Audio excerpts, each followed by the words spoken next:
Welcome back to Chhoti Duniya, where magical stories and unforgettable adventures await. If you've been following Ethan's journey, you know he's just stepped into a world beyond his wildest dreams. And if you're new here, get ready for an epic tale. Don't forget to like, share, and subscribe so you never miss a moment of the magic. The forest of Aeloria glowed with a soft, ethereal light as Ethan cautiously followed Lena. They walked along a narrow path that seemed woven from pure floating light, suspended in the air. As they moved deeper into the woods, the ancient trees leaned toward them, their leaves whispering on the breeze. It was as if they were gossiping, sharing secrets about the strange boy from the human world who now walked among them.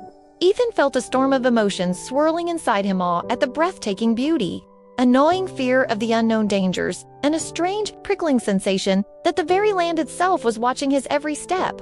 After what felt like an eternity, the path opened into a wide, circular clearing. In the center, a shallow pool of shimmering water reflected the magical light of the forest. Surrounding the pool were tall, weathered stone pillars, each one etched with intricate symbols. As Ethan drew closer, his eyes widened in recognition. The symbols were identical to the mysterious mark that had appeared on his hand back in his world. The faint warmth in his palm, which had been a constant companion since he arrived, suddenly intensified, spreading up his arm like a steady, rhythmic pulse. The carved symbols on the stones began to glow faintly in response, humming with a low, ancient energy. Lena turned to him, her expression serene but serious. "This is the Circle of Awakening," she announced, her voice echoing slightly in the quiet clearing.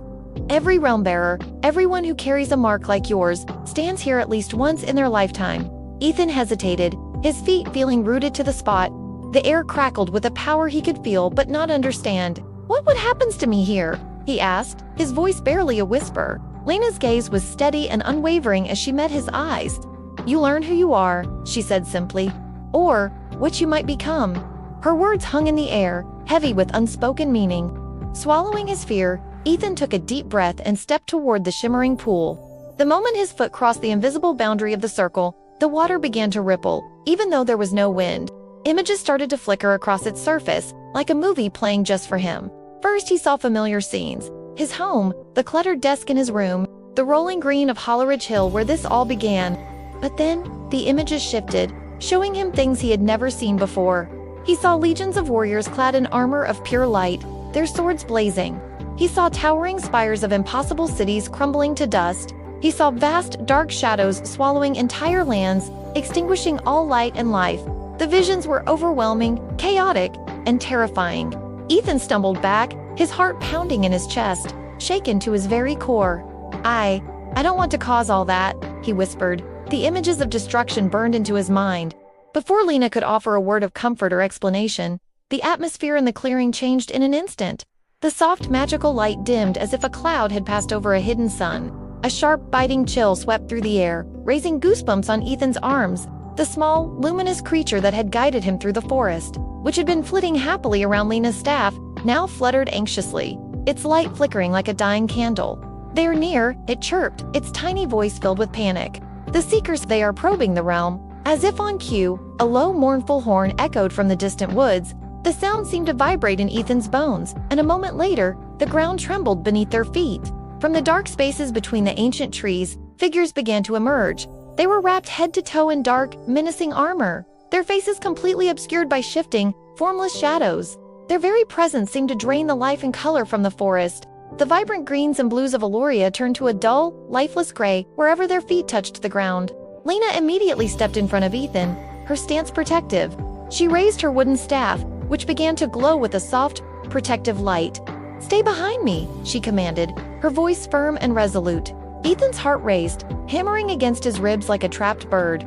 The Seekers advanced slowly, deliberately, their shadowy forms gliding over the grass.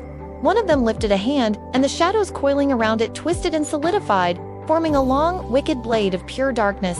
At the same moment, the mark on Ethan's hand flared with an intense, painful heat, glowing brighter than ever before. It was a searing, instinctual reaction. Without thinking, without even knowing what he was doing, he raised his palm toward the advancing figures. A brilliant burst of white light exploded outward from his hand, forming a massive, glowing shield between them and the Seekers. Ethan gasped, staring in disbelief at the dome of light he had just created. He could feel the power humming, connecting from his hand to the shield. The translucent barrier trembled under the unseen pressure of the Seeker's dark energy, but it held firm. "You're doing it," Lena shouted over the din, her voice a mix of surprise and encouragement. "Focus, Ethan. Hold it." The seekers hissed in unison, a sound like scraping metal and dry leaves. They recoiled slightly, momentarily stunned by the unexpected defense. But then, one of them let out a laugh. It wasn't a sound of amusement, but a hollow, echoing noise that seemed to come from a deep, empty place. "He doesn't control it," a voice rasped from behind the shifting shadows. "It is raw, untamed, and soon, he won't survive it." As if summoned by the seeker's words, the ground beneath the circle of awakening began to crack and splinter. Deep fissures spread out from the center, and the pool of water churned violently. With a sudden surge, the shimmering water leaped upward, defying gravity, and wrapped around Ethan like a vortex of liquid light. The visions flooded his mind again, but this time they were sharper, clearer. He saw himself standing at a crossroads between worlds, a solitary figure holding the very balance of existence in his hands. He saw two futures, one where he succeeded and the realms were safe, and another where he failed, and everything fell into chaos and shadow. With a final blinding flash, the light from the pool and the shield on his arm burst outward in a massive wave of energy, slamming into the seekers and forcing them to dissolve back into the shadows from whence they came. And then, there was silence.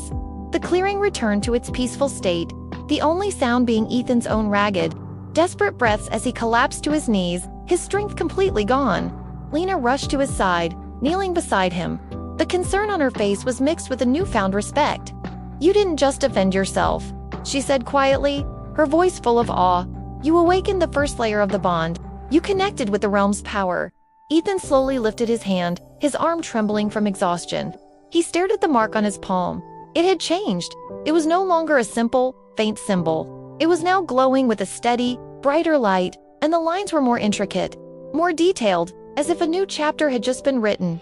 "So, what happens now?" he asked, his voice hoarse. Lena offered him a hand and helped him to his feet. Her grip was firm and reassuring.